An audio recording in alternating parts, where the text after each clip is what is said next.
N പ്രിയൻ ഓ നല്ലവൻ, N പ്രിയൻ ഓ നല്ലവൻ. ഈ വിധ സ്നേഹിതൻ പാരില, ഈ വിധ സ്നേഹിതൻ പാരില. വീണ്ടെടുത്തു എന്നെ തൻ ചോരയാൽ, വീണ്ടെടുത്തു എന്നെ തൻ ചോര. ദൈവവചന ചിന്തകൾ കേൾക്കുന്ന എല്ലാ മാന്യ ശ്രോതാക്കൾക്കും ക്രിസ്തീയ വന്ദനം. ഇയ്യോബിൻ്റെ പുസ്തകം 15-ാം അധ്യായം 21-ാം വാക്യം ആദ്യ ഭാഗം. ഘോരനാദം അവൻ്റെ ചെവിയിൽ മുഴങ്ങുന്നു എന്ന പദമാണ്. ഈ വാക്യങ്ങളെല്ലാം തിന്മ പ്രവർത്തിക്കുന്നവരെക്കുറിച്ച് ഓർപ്പിച്ചിട്ടുള്ള പദങ്ങളാണ്. തിന്മ പ്രവർത്തിക്കുന്നവരുടെ ജീവിതത്തിൽ ഭയവും ഭീതിയും ഉള്ള ഒരു ജീവകാലമായിരിക്കും അവർക്കുണ്ടാകുക എന്നതാണ്.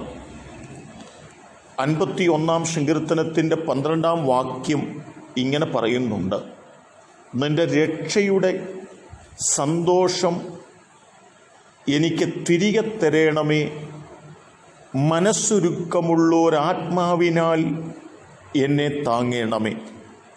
സങ്കീർത്തനക്കാരൻ ദൈവത്തോടു കൂടെ വസിച്ച കാലത്ത് ആനന്ദവും സന്തോഷവും തൻ്റെ ജീവിതത്തിനകത്തുണ്ടായിരുന്നു.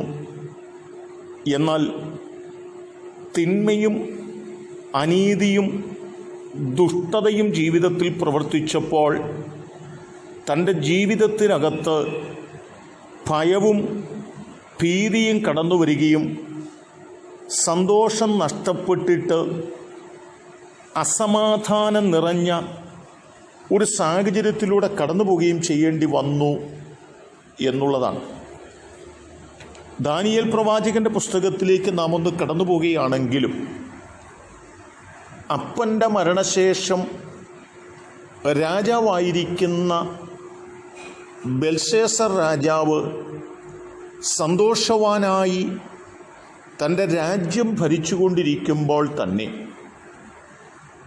പിതാവായ നെബൂഖദ്നേസർ യെരൂശലേം ദേവാലയത്തിൽ നിന്ന് എടുത്തുകൊണ്ടുവന്ന പൊൻവെള്ളി പാത്രത്തിനകത്ത് വീഞ്ഞ് ഒഴിച്ചു കുടിക്കുകയും അങ്ങനെ ദൈവത്തോടും ദൈവാലയത്തോടും തിന്മയും അകൃത്യവും ദുഷ്ടതയും പ്രവർത്തിക്കുകയും ചെയ്തപ്പോൾ ഒരു മനുഷ്യൻ്റെ കൈവിരലുകൾ പുറപ്പെട്ട് അവൻ്റെ മുൻപിലേക്ക് വരികയും ചുവരിൽ ഒരെഴുത്ത് തെളിവായി വരികയും ചെയ്തു.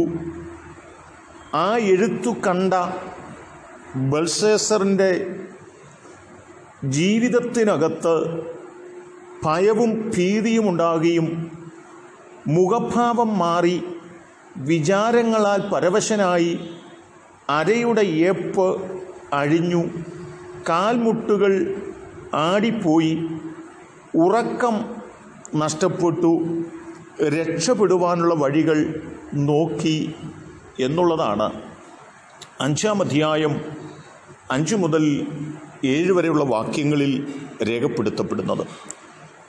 ബെൽശസ്സറിന് ഭയവും ഭീതിയും ഉളവാകുവാൻ കാരണം താൻ ചെയ്ത ദുഷ്ടതയായിരുന്നു എന്നതാണ്. ഈ ദൈവത്തിൻ്റെ വചനം നമ്മെയും ഓർമ്മപ്പെടുത്തുന്നത്, നാം തിന്മ കൈമുതലാക്കുന്നു എങ്കിൽ, ദുഷ്ടതയിലാണ് നമ്മുടെ കാര്യങ്ങൾ നാം നേടുന്നതെങ്കിൽ, ബെൽശസ്സറിനെ പോലെ ഭയവും ഭീതിയും നമ്മുടെ ഉള്ളിൽ കടന്നു വരികയും നാം തകർന്നു പോകുന്നതിന് അത് കാരണമായി തീരുകയും ചെയ്യും എന്ന് തിരിച്ചറിഞ്ഞുകൊണ്ട് നമ്മുടെ ജീവിതത്തിൽ ദൈവത്തോടും ദൈവത്തിൻ്റെ ആരാധനാലയത്തോടും വിശുദ്ധ സ്ഥലത്തോടും വിശുദ്ധ വസ്തുക്കളോടുമൊക്കെ അതിൻ്റെ നീതി പുലർത്തിക്കൊണ്ട് ജീവിക്കേണ്ടതിന് നമ്മെ സമർപ്പിക്കുന്നവരായി തീരാം. അതിന് ദൈവം നിങ്ങളെ എല്ലാവരെയും സഹായിക്കട്ടെ. കരുണയുള്ള ദൈവമേ, നല്ല കർത്താവേ, ഞങ്ങൾ തിന്മ ചെയ്ത് ആലയത്തെ അശുദ്ധമാക്കുകയും ആലയത്തിലെ വിശുദ്ധ വസ്തുക്കളെ അശുദ്ധമാക്കുകയും ചെയ്തിട്ട് ഭയവും ഭീതിയും നിറഞ്ഞവരായി ഞങ്ങൾ ജീവിക്കുന്നവരായിട്ടല്ല, ഞങ്ങൾ ദൈവത്തോട് കടപ്പെട്ടവരായി ജീവിപ്പാൻ ഞങ്ങളെ സഹായിക്കണം. യേശു കർത്താവിൻ നാമത്തിൽ തന്നെ ആമേൻ.